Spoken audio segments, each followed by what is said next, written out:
কোনো সমস্যা? 3 বছরের রিলেশন আমাদের, তখন খুব বড় বড় কথা বলতো। এখন যে বললাম বিয়ের কথা, উনি সিংহ থেকে হয়ে গেল বিড়াল। নিশ্চিন্তে আমার জিত হচ্ছে।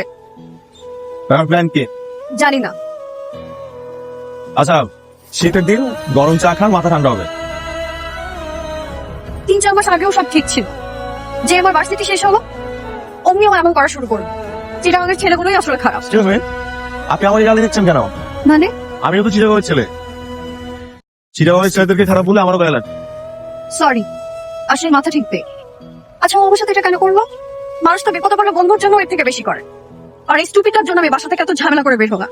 আচ্ছা, আপনি সব বাদ দেন, বাসায় কল করেন, দেখেন ওখানে কি অবস্থা।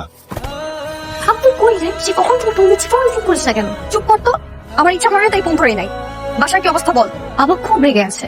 আর যাওয়ার সময় তুই মাকে বলে দিলিস আসিফ ভাইয়ের সাথে দেখা করতে যাচ্ছিস। মা সব বাবাকে বলে দিয়েছে। ওই স্টুপিটার কথা আমার সামনে আর বলবি না।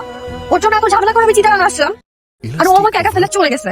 তুই চট্টগ্রাম চলে গেছিস আর আমি বাসায় বলছি তুই তোর এক বান্ধবীর বাসায় গেছিস, মেজাজ ঠান্ডা হলে চলে আস। তাড়াতাড়ি বাসায় আয়। আম্মু ঠিক আছে? আম্মুর সাথে একটু কথা বলিস। আর আব্বু মেজাজ তো জানিসই, একেবারে বাসায় এসে কথা বলিস।